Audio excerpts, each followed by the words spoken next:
The alleged culprits behind baby Bella's death have their day in court. The National Security Minister provides more details into her autopsy and an update on the Marcos alert system. Good evening, everyone. I'm Leah Cooper with your JCN News for this Thursday, November 11th. Topping news tonight, a man and woman were formally arraigned in the magistrate court today in connection with baby Bella Walker's untimely death. JCN's Laurencia Smith was in the courtroom. Here she is with that report. 33-year-old Jcn Smith and 29-year-old Estonia Walker had their day in court this morning to be formally arraigned before Chief Magistrate Joanne Ferguson Pratt, and that's in connection with the death of 4-year-old Deonia Bella Walker on the 5th of November. It was on Friday past that baby Bella, as she's become known across the country, was brought to the Princess Margaret Hospital unresponsive. As reported to police by medical practitioners, little Bella subsequently succumbed to her injuries that she had about the body. This resulted in police investigations. As the chief magistrate read Smith's charges, he appeared shocked. He was charged with 1 count of each: murder, cruelty to children, and exposing a child to grievous harm. As for Estonia Walker, as her charge was read to her, she appeared sorrowful. She was charged with 1 count each of cruelty to a child and exposing a child to grievous harm. Now, due to the nature of the charges, both Walker and Smith was not allowed to enter a plea. The pair was remanded to the Bahamas Department of Correction till the 17th of December 2021, when the Crown will service them with a voluntary bill of indictment. Meantime, Bella's father, Dino Smith, who was not present in the courtroom, spoke to reporters outside of the Nassau Street Court complex, and he says he's lost for words since the incident. However, he told reporters that he just wants to bury Bella, and he plans to bury her in Grand Bahama, as he say that was where she was her happiest. While the body of little Bella has not been released to him as yet, he adds that above all, he just wants justice for Bella. I'm Laurencia Smith for JCN News. More details into the autopsy of 4-year-old Bella Walker from National Security Minister Wayne Munro this morning during the Office of the Prime Minister's weekly press briefing. As you know, we learned that baby Bella suffered blunt force trauma on Friday afternoon before succumbing to her injuries at the Princess Margaret Hospital. Asked to provide additional details, Minister Munro says this. From the autopsy, the young child was subject to blunt force trauma sufficient to break ribs that punctured internal organs and caused massive bleeding. Why we have to have the indignity of a sexual assault combined with that for us to be outraged is what makes me truly upset with Bahamian people who it's almost as if they desired that she undergo that indignity as well. He adds that there was even some indication of some injuries predating the 4-year-old's murder. Now, this incident has reignited the public's call for implementing the death penalty. In fact, Marcos City MP Michael Pintard also called for a bipartisan effort to flesh out what's considered the worst of the worst. In this regard, Mr. Munro was asked where the government stands on this matter. Here's his response. As far as I'm aware, the Davis Cooper administration's position is to enforce all laws that are on the books. The thing that people will simply say, oh, I did murder cases. Yes, so I know how you can attack something. All of the skills that I use to question and to challenge laws will now be channeled into how you do things properly.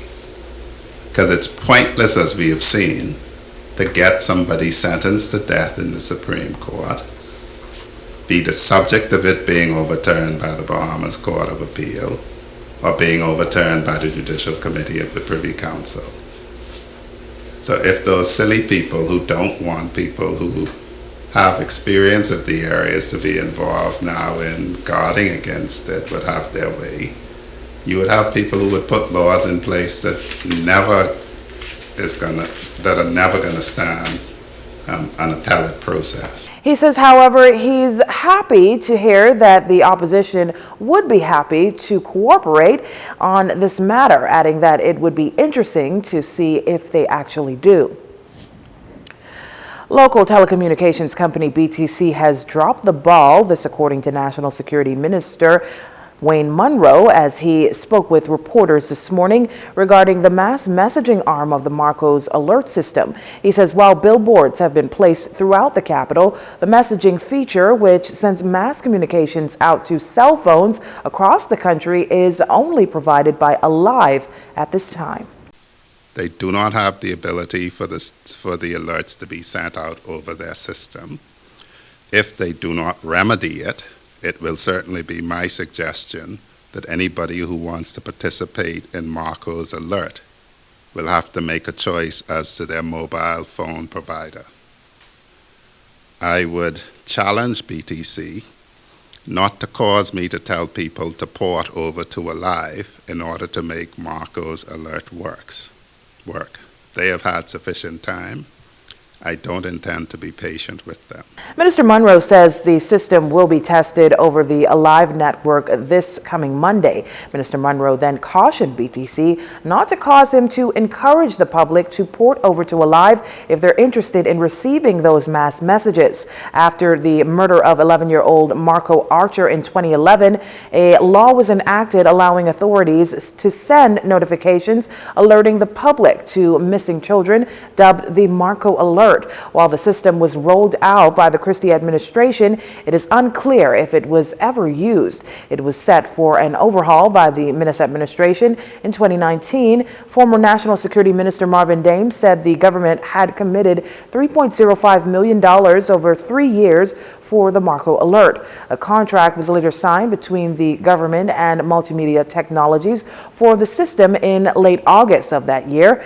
Now, as for the Sexual Offenders Registry, Minister Munroe says it's been in force since July of 2019, and the former government did nothing since then.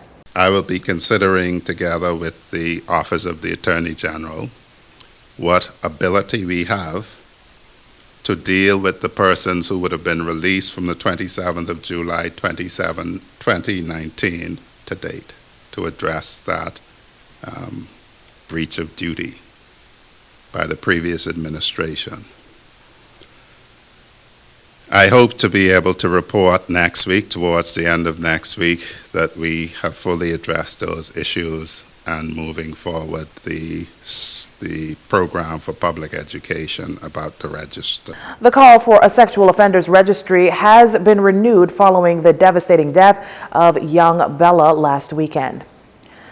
This morning, Prime Minister Philip Davis addressed a room of tourism investors and stakeholders at the Caribbean Hotel Investment Conference and Operations Summits, or CHICOs, on the country's tourism product and opening the country safely. Now, with the country's state of emergency set to end this weekend, Prime Minister Davis shares how this will benefit the country's tourism product. Ladies and gentlemen, these measures alone should give you great comfort that the Bahamas is safely and wisely opening for business. The expansion in testing, the rapid increase in vaccination uptake, and the improvement in trace and contact seem to be having the desired effect. Levels of infection are waning, hospitalizations are falling. Restrictions on international travel are in line with globally accepted safety protocols. As a result, our tourist numbers are rising, and bookings for the next quarter and beyond are at historically high levels. The Prime Minister says that the COVID-19 pandemic has forced the country to refocus its priority to ensure that Bahamians and tourists have access to quality health care. This has led the Davis administration to commit to building a new hospital here in the capital and Grand Bahama, along with other facilities on the Family Islands. My government is convinced, beyond doubt, that by alleviating the COVID-19 health crisis and strengthening our healthcare infrastructure, we will be well placed to secure our economic future. I'm happy to report that the Bahamas is now on course to experience a rapid rebound in tourist arrivals to pre-pandemic levels, meaning that we should soon recover our position as a premier destination for business and leisure travelers. Prime Minister Davis says that the climate for tourism is improving every day here in the Bahamas. You're watching JCN News. Stay with us.